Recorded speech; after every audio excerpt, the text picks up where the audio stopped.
Hello ಸ್ನೇಹಿತರೆ, ಎಲ್ಲರಿಗೂ ನಮಸ್ಕಾರ. ಶ್ರಾವಣಿ ಸುಬ್ರಹ್ಮಣ್ಯ ಧಾರಾವಾಹಿಯ ಇಂದಿನ ಮತ್ತೆ ನಾಳೆ ಸಂಚಿಕೆಯಲ್ಲಿ ಏನಾಗುತ್ತೆ ಅಂತ ಈ ವಿಡಿಯೋದಲ್ಲಿ ಪೂರ್ತಿಯಾಗಿ ನೋಡ್ಕೊಂಬರೋಣ ಬನ್ನಿ. ಅದಕ್ಕೂ ಮುಂಚೆ ಯಾರೆಲ್ಲ ನಮ್ಮ ಚಾನಲ್ಗೆ ಸಬ್ಸ್ಕ್ರೈಬ್ ಆಗದೆ ಹಾಗೆ ವಿಡಿಯೋ ನೋಡ್ತಾ ಇದ್ದೀರೋ ದಯವಿಟ್ಟು ಸಬ್ಸ್ಕ್ರೈಬ್ ಮಾಡಿ ಮತ್ತು ಸಪೋರ್ಟ್ ಮಾಡಿ. ಹಾಗೆ ಪಕ್ಕದಲ್ಲಿರುವ ಬೆಲ್ ಬಟನ್ ಅನ್ನು ಕ್ಲಿಕ್ ಮಾಡಿ.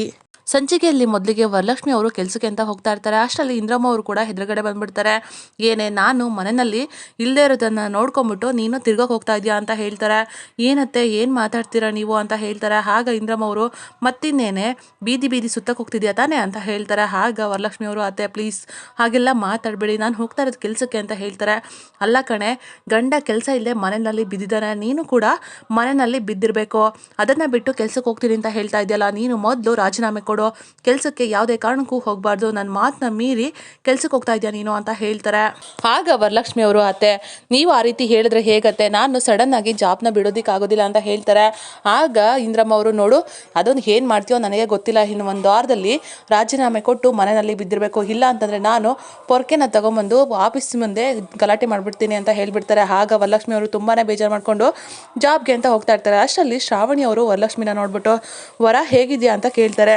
ಆಗ ವರಲಕ್ಷ್ಮಿ ಚೆನ್ನಾಗಿದ್ದೀನಿ ಅದಕ್ಕೆ, ನೀವು ಚೆನ್ನಾಗಿದ್ದೀರಾ ಅಂತ ಕೇಳ್ತಾರೆ. ಆಗ ಶ್ರಾವಣಿ ಅವರು ಚೆನ್ನಾಗಿದ್ದೀನಿ, ನೀನು ಚೆನ್ನಾಗಿದ್ದೀನಿ ಅಂತ ಅಂದೆ ಅಲ್ವಾ, ನನಗೆ ಅಷ್ಟೇ ಖುಷಿ, ಚೆನ್ನಾಗಿರಲೇಬೇಕು, ಯಾಕಂತಂದರೆ ನೀನು ಕೆಲ್ಸಕ್ಕೆ ಹೋಗೋದನ್ನು ನೋಡಿದ್ರೆ ನನಗಂತೂ ತುಂಬಾ ಖುಷಿ ಆಗುತ್ತೆ, ಒಳ್ಳೆ ಕೆಲಸ, ಒಳ್ಳೆ ಗಂಡ, ದೇವರಂತ ಮಾವ, ಹೀಗಿರಬೇಕಾದ್ರೆ ಒಳ್ಳೆ ನಾದಿನಿ ಕೂಡ ಇದ್ದಾರೆ, ಹೀಗಿರಬೇಕಾದ್ರೆ ನೀನು ಖುಷಿಯಾಗಿದ್ದೇ ಇರ್ತೀಯ ಅಲ್ವಾ, ನಿಮ್ಮ ಅತ್ತೆ ಏನಾದ್ರು ನಿನಗೆ ತೊಂದರೆ ಕೊಡ್ತಾ ಇದ್ದಾರಾ ಅಂತ ಕೇಳ್ತಾರೆ. ಆಗ ವರಲಕ್ಷ್ಮಿ ಅವರು ಇಲ್ಲ ಆ ಥರ ಏನಿಲ್ಲ, ಅವರಿಗೆ ಸ್ವಲ್ಪ ಕೋಪ ಬಿಟ್ಟರೆ ಒಳ್ಳೆ ಮನಸ್ಸು, ಅವರು ತುಂಬಾ ಚೆನ್ನಾಗಿ ನೋಡ್ಕೊಳ್ತಿದ್ದಾರೆ ಅಂತ ಹೇಳ್ಬಿಟ್ಟು ಅಲ್ಲಿಂದ ಜಾಬ್ಗೆ ಅಂತ ಹೋಗ್ತಾರೆ.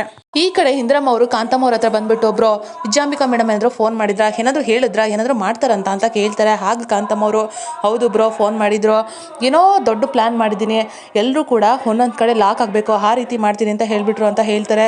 ಏನು ಹೇಳ್ತಿದ್ಯಾ ಬ್ರೋ ನೀನು ಅಂತ ಹೇಳ್ತಾರೆ. ಹೌದು, ಆ ವಿಶಾಲಾಕ್ಷಿ ಮತ್ತು ದನ ಇಬ್ಬರು ಕೂಡ ದೇವಸ್ಥಾನಕ್ಕೆ ಹೋಗಿದ್ದಾರೆ, ಸುಬ್ಬು ಕೂಡ ಹೊರಗಡೆ ಹೋಗಿದ್ದಾನೆ, ಅಷ್ಟೇ ಅಲ್ಲದೆ ಪದ್ದುನು ಕೂಡ ಹೊರಗಡೆ ಹೋಗಿದ್ದಾನೆ, ಈಗಿರಬೇಕಾದ್ರೆ ಶ್ರಾವಣಿ ಮೇಡಮ್ ಅಷ್ಟೇ ಈ ಮನೆಯಲ್ಲಿರೋದು ಅಂತ ಹೇಳ್ತಾರೆ.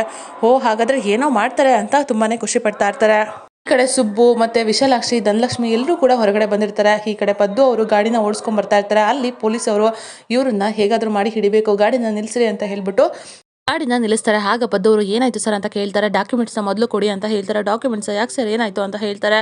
ಮೊದಲು ಡಾಕ್ಯುಮೆಂಟ್ಸು ಎಲ್ಲ ಕೊಡಿ, ಗಾಡಿನ ಚೆಕ್ ಮಾಡಿ ಏನೇನೆಲ್ಲ ಸಾಗಿಸ್ತಾ ಇದ್ದಾರೋ ಏನೋ ಅಂತ ಹೇಳ್ತಾರೆ.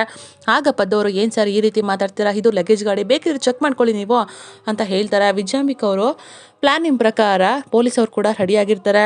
ಈ ಕಡೆ ಶ್ರಾವಣಿ ಅವರು ಟೆನ್ಷನಿಂದ ಆ ಕಡೆಯಿಂದ ಈ ಕಡೆಗೆ, ಈ ಕಡೆಯಿಂದ ಆ ಕಡೆಗೆ ಓಡಾಡ್ತಾ ಇರ್ತಾರೆ. ಇದನ್ನ ಇಂದ್ರಮ್ಮ ಮತ್ತು ಕಾಂತಮ್ಮ ಇಬ್ಬರು ಕೂಡ ನೋಡ್ತಾ ಇರ್ತಾರೆ. ಈ ರೀತಿ ಶ್ರಾವಣಿ ಮೇಡಮು ಟೆನ್ಷನಿಂದ ಒದ್ದಾಡ್ತಾ ಇರೋದನ್ನು ನೋಡೋದಕ್ಕೆ ತುಂಬಾ ಖುಷಿ ಆಗ್ತಿದೆ ಅಲ್ವಾ ಬ್ರೋ ಅಂತ ಹೇಳ್ತಾರೆ. ಆಗ ಇಂದ್ರಮ್ಮ ಅವರು ಹೌದು, ಈ ಥರ ಶ್ರಾವಣಿ ಸಂಕಟ ಪಡ್ತಾ ಇದ್ದಾರೆ, ನಿಜವಾಗ್ಲೂ ನನಗೆ ಹಾಲು ಕುಡಿದಷ್ಟು ಸಂತೋಷ ಆಗುತ್ತೆ ಅಂತ ಹೇಳ್ತಾ ಇರ್ತಾರೆ. ಈ ಕಡೆ ವಿಜಯಾಂಬಿಕಾ ಅವರು ಮದನ್ ಅವ್ರ ಹತ್ರ ನೋಡು ಮೇಡಿ, ಯಾರು ಎಲ್ಲಿ ಹೋಗಬೇಕು ಅಂತ ಗೊತ್ತಾಗದೆ ಎಲ್ಲರೂ ಕೂಡ ಲಾಕ್ ಆಗಿದ್ದಾರೆ, ನಿಜವಾಗ್ಲೂ ನಂಗೆ ತುಂಬಾ ಖುಷಿ ಆಗ್ತಿದೆ ಅಂತ ಜೋರಾಗಿ ನಗ್ತಾ ಇರ್ತಾರೆ.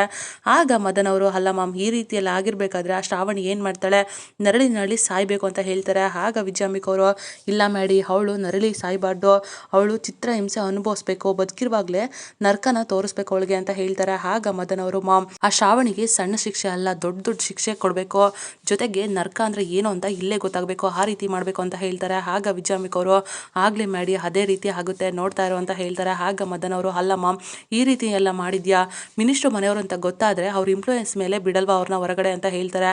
ಆ ರೀತಿ ಎಲ್ಲ ಆಗೋದಕ್ಕೆ ಸಾಧ್ಯನಿಲ್ಲ, ಯಾಕೆ ಅಂತಂದರೆ ನಾನು ಎಲ್ಲ ರಾಜಕಾರಣಿ ದೊಡ್ಡ ವ್ಯಕ್ತಿಗಳಿಗೆ ದುಡ್ಡು ಕೊಟ್ಟು ನಾನು ಅಂದ್ಕೊಂಡಿರೋ ಹಾಗೇನೆ ಮಾಡಿದ್ದೀನಿ, ಅವರು ಯಾವುದೇ ಕಾರಣಕ್ಕೂ ಹೊರಗಡೆ ಬರೋದಿಲ್ಲ, ಏನೇ ಇನ್ಫ್ಲೂಯೆನ್ಸ್ ಮಾಡಿದ್ರು ಕೂಡ ಅವ್ರನ್ನ ಹೊರಗಡೆ ಬಿಡೋದಿಲ್ಲ, ಅವ್ರನ್ನ ನೋಡು ಹೇಗೆ ಒದ್ದು ಒಳಗಡೆ ಆಗ್ತಾರೆ ಅಂತ ಹೇಳ್ತಾ ಇರ್ತಾರೆ. ಆಗ ಮದನ್ ಅವರು ಆಗಲಿ ಮ್ಯಾಮ್, ಆ ರೀತಿನೇ ಆಗಬೇಕು, ಆ ಶ್ರಾವಣಿ ತುಂಬಾ ನರಕ ಅನುಭವಿಸ್ಬೇಕು, ಅದನ್ನು ನೋಡಬೇಕು ಅಂತ ಹೇಳ್ತಾ ಇರ್ತಾರೆ. ವಿಜಯಾಂಬಿಕಾ ಅವರು ಕೂಡ ತುಂಬಾ ಖುಷಿ ಪಡ್ತಿರ್ತಾರೆ.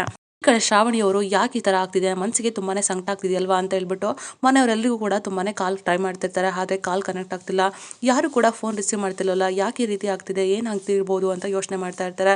ಈ ಕಡೆ ಪದ್ದು ಅವರು ನಾನು ಡ್ರಗ್ಸ್ನ ತಂದಿಲ್ಲ ಸರ್, ಯಾಕೆ ಈ ರೀತಿ ನನ್ನ ಗಾಡಿನ ಚೆಕ್ ಮಾಡಿದ್ರಿ ಇವತ್ತು ಅಂತ ಕೇಳ್ತಾರೆ. ಆಗ ಪೊಲೀಸವರು ಇದು ನಮ್ಮ ಡ್ಯೂಟಿ, ಅದಕ್ಕೆ ಚೆಕ್ ಮಾಡಿದ್ದೀವಿ, ಡ್ರಗ್ಸ್ ತಂದಿಲ್ಲ ಅಂತ ಸುಳ್ಳು ಹೇಳ್ತಿದ್ಯಾ, ನಾವೇ ಕಣ್ಣಾರೆ ನೋಡಿದ್ವಲ್ವಾ, ಎಷ್ಟು ದಿನದಿಂದ ಈ ಥರ ಕೆಲಸ ಮಾಡ್ತಾ ಇದೆಯಾ ನೀನು ಅಂತ ಹೇಳ್ತಾರೆ. ಆಗ ಪದ್ದವರು ಇಲ್ಲ ಸರ್, ನಾನು ಈ ಥರ ಮಣ್ಣು ತಿನ್ನೋ ಕೆಲಸನ ಮಾಡೋದಿಲ್ಲ ಅಂತ ಹೇಳ್ತಾರೆ.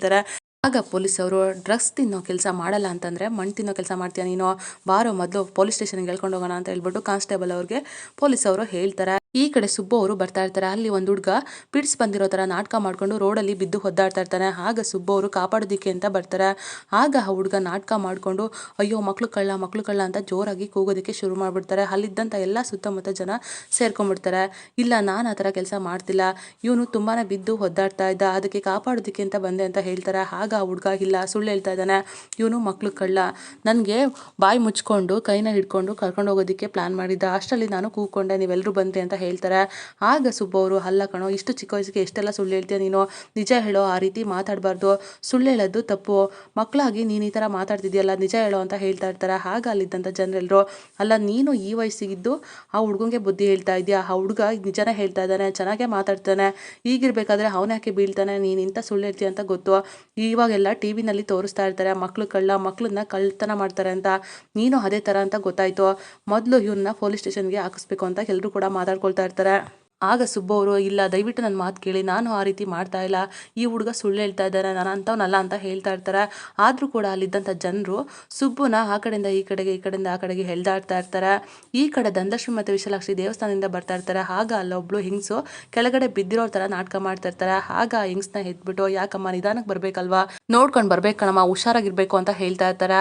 ಆಗ ಹೆಂಗಸು ಹೀಗೆ ನಾಟಕ ಮಾಡಿಕೊಂಡು ಅಯ್ಯೋ ನನ್ನ ಕೊಳ್ಳಲ್ಲಿದ್ದಂಥ ಚೈನ್ ಇಲ್ಲ ಅಂತ ಹೇಳ್ತಾ ಇರ್ತಾರೆ. ಏನಮ್ಮ ಮಾತಾಡ್ತಿದ್ಯಾ ನೀನು ಅಂತ ಹೇಳ್ತಾರೆ. ಹೌದು, ನನ್ನ ಕೊಳ್ಳಲ್ಲಿ ಒಂದು ಚೈನ್ ಇತ್ತು, ಇನ್ನೊಂದು ಚೈನ್ ಕಾಣಿಸ್ತಾನೆ ಇಲ್ಲ, ನೀವೇ ಕದ್ದಿದ್ದೀರಾ ಅಂತ ನಾಟಕ ಮಾಡೋದಕ್ಕೆ ಶುರು ಮಾಡಿಬಿಡ್ತಾರೆ. ಆಗ ಧನಲಕ್ಷ್ಮಿ ಮತ್ತು ವಿಶಾಲಾಕ್ಷಿ ಏನಮ್ಮ ಮಾತಾಡ್ತಿದ್ಯಾ, ಏನೋ ಕೆಳಗಡೆ ಬಿದ್ದೆ ಅಂತ ಸಹಾಯ ಮಾಡಿದ್ರೆ ಈ ರೀತಿ ಮಾತಾಡ್ತೀಯಲ್ಲ ನೀನು ಅಂತ ಹೇಳ್ತಾರೆ. ಆಗ ಹೆಂಗಸು ವಿಜಾಂಬಿಕಾ ಹೇಳ್ಕೊಟ್ಟಿರೋ ಹಾಗೆ ನಾಟಕನ ಶುರು ಮಾಡಿಕೊಂಡು ಅಯ್ಯೋ ಕಾಪಾಡಿ, ಯಾರಾದರೂ ಕಾಪಾಡಿ, ನನ್ನ ಚೈನ್ನ ಕದ್ದಿದ್ದಾರೆ, ದೊಡ್ಡ ಕಳ್ಳರು ಇವರು ಅಂತ ಹೇಳ್ತಾ ಇರ್ತಾರೆ. ಅಲ್ಲಿ ಸುತ್ತಮುತ್ತ ಜನ ಎಲ್ಲರೂ ಕೂಡ ಸೇರ್ತಾರೆ. ಆಗ ಹೆಂಗಸು ನನ್ನ ಕದ್ದಿದ್ದಾರೆ ಇವರು ಅಂತ ಹೇಳ್ತಾ ಇರ್ತಾರೆ. ಆಗ ಒಬ್ಬ ಏನಮ್ಮ ಈ ಥರ ಮಾತಾಡ್ತಿದ್ಯಾ, ಕೊರಳಲ್ಲಿ ಒಂದು ಚೈನ್ ಇದೆ ಅಲ್ವಾ ಅಂತ ಹೇಳ್ತಾರೆ. ಇದು ಒಂದು ಚೈನು ನನ್ನ ಗಂಡ ಲಕ್ಷ್ಮೀ ಸರನ ಕೊಡಿಸಿದ, ಆ ಚೈನು ಕಾಣಿಸ್ತಾ ಇಲ್ಲ ಅಂತ ಹೇಳ್ತಾರೆ. ಆಗ ಅಲ್ಲಿದ್ದಂಥ ಒಬ್ಬ ವ್ಯಕ್ತಿಗೆ ಚೈನನ್ನು ತಗೊಂಡೋಗು ಅಂತ ಹೇಳ್ಬಿಟ್ಟು ಕೈಯಲ್ಲಿ ಮರೆಯಲ್ಲಿ ಕೊಟ್ಬಿಡ್ತಾರೆ. ಆಗ ಆ ವ್ಯಕ್ತಿ ಅಲ್ಲಿಂದ ಹೋಗ್ಬಿಡ್ತಾರೆ. ಅಯ್ಯೋ ನನ್ನ ಚೈನ್ನ ಕದ್ದಿದ್ದಾರೆ ಇವರು ಅಂತ ಹೇಳ್ಬಿಟ್ಟು ವಿಶಾಲಾಕ್ಷಿ ಮತ್ತು ಧನಲಕ್ಷ್ಮಿಯನ್ನ ಬೇಕು ಅಂತಲೇ ಸಿಕ್ಕಾಕಿಸ್ಬಿಡ್ತಾರೆ. ಎಲ್ಲರೂ ಕೂಡ ಒಂದು ಕಡೆ ಲಾಕ್ ಆಗಿ ಏನು ಮಾಡಬೇಕು ಅಂತ ಗೊತ್ತಾಗದೆ ತುಂಬಾ ಒದ್ದಾಡ್ತಾ ಇರ್ತಾರೆ. ಈ ಕಡೆ ಶ್ರಾವಣಿ ಅವರು ಕೂಡ ಫೋನ್ ಟ್ರೈ ಮಾಡ್ತಾನೆ ಇರ್ತಾರೆ. ಈ ಕಡೆ ಕಾಂತಮ್ಮ ಮತ್ತು ಇಂದ್ರಮ್ಮ ಶ್ರಾವಣಿ ಅವರು ಒದ್ದಾಟನ ನೋಡ್ಬಿಟ್ಟು ಖುಷಿ ಪಡ್ತಾ ಶ್ರಾವಣಿ ಹತ್ರ ಬಂದ್ಬಿಟ್ಟು ಏನು ಮೇಡಮ್ ಅವರೇ ದೇವಸ್ಥಾನಕ್ಕೆ ಹೋಗಿಲ್ವಾ ನೀವು ಅಂತ ಕಾಂತಮ್ಮ ಕೇಳ್ತಾರೆ. ಅಲ್ಲ ಕಾಂತಮ್ಮ ಏನು ಪ್ರಶ್ನೆ ಅಂತ ಕೇಳ್ತೀಯಾ, ನಾನು ದೇವಸ್ಥಾನಕ್ಕೆ ಹೋಗಿದ್ರೆ ಇಲ್ಲಿರ್ತಿದ್ನಾ ಅಂತ ಹೇಳ್ತಾರೆ. ಆಗ ಕಾಂತಮ್ಮವರು ಅಲ್ಲಿಂದ ಹೋಗ್ಬಿಟ್ಟು ವಿಜಾಂಬಿಕಾಗೆ ವಿಡಿಯೋ ಕಾಲ್ ಮಾಡಿ ತೋರಿಸ್ತಾರೆ. ಆ ಶ್ರಾವಣಿ ಮೇಡಮ್ ಹೇಗೆ ಆಡ್ತಾಳೆ ಗೊತ್ತಾ, ನೀರಿನಲ್ಲಿ ಹೊರಗಡೆ ಬಂದಂಥ ಮೀನು ಒದ್ದಾಟ ಇರುತ್ತಲ್ಲ ಆ ರೀತಿ ಆಡ್ತಾಳೆ ನೋಡಿ ಅಂತ ಹೇಳ್ತಾ ಇರ್ತಾರೆ. ಆಗ ವಿಜಾಂಬಿಕಾ ಅವರು ನಗ್ತಾ ಇರ್ತಾರೆ.